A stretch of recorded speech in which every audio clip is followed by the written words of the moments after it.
Kauno Žalgirio krepšininko Markuso Brauno veide niekada nedingsta šypsena. Išskirtinė komandos asmenybė ir jo siela galbūt turėtų jaustis vienišesnis nei daugelis mūsų, nes jis toli nuo šeimos švenčia ne tik Velykas, bet ir 36-ąjį savo gimtadienį. Vienam komandos lyderiui jau tapo įprasta šią dieną praleisti toli nuo šeimos ir dažniausiai su krepšinio kamuoliu. Of course, it's the day you're born, but I mean, nothing really, when you're older... Mano gimtadienis, žinoma, tai diena, kai tu gimėjai, bet kartu tai tik dar viena diena, kuri reiškia, kad pasenau. You're getting older, you know, so, I mean, it's, when you get older, it's not as special. Markusas Braunas prisipažino neprisimenantis, kada su šeima ir draugai šventė savo gimtadienį. Patikslina triukšmingai, nes gimtadienis jam linksmiausia metų šventė. Jau 13 metų Europoje žaidžiantis krepšininkas sako, kad ateityje bus laiko atsigriebti, o dabar jo mintyse ir širdyje tik krepšinis. No, I mean, I love basketball, you know.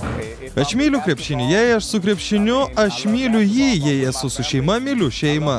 Laimiu bet kuriuo atveju. Kokios gimtadienio dovanos sulauks iš kolegų Markusas Braunas nežino, bet žino, ko šią dieną norėtų labiausiai.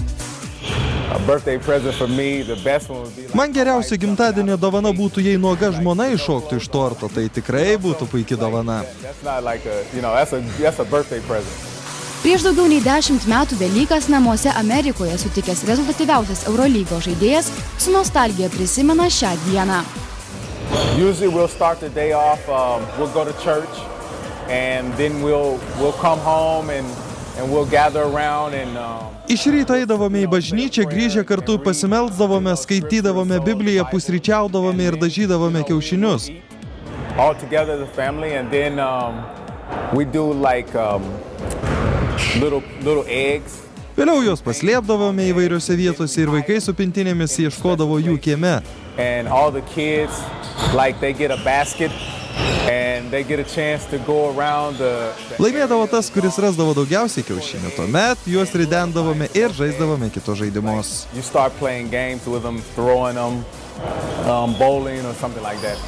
O kiek kiaušinių per šias Velykas žada suvalgyti krepšinio žvaigždė? No, none. I won't eat any eggs because... Aš nevalgysiu kiaušinių, nes kai jų privalgai prasideda virškinimo problemos. Toli nuo šeimos gyvenantis Markusas Braunas yra tikras krikščionis, tačiau Lietuvoje, sako, nė karto nebuvęs bažnyčioje. Na, o ką per šią šventės veikia Markusas? Kaip ir įprasta, gaminasi sau gardžius pietus bei ištisą dieną internetu bendrauja su žmona bei vaikais.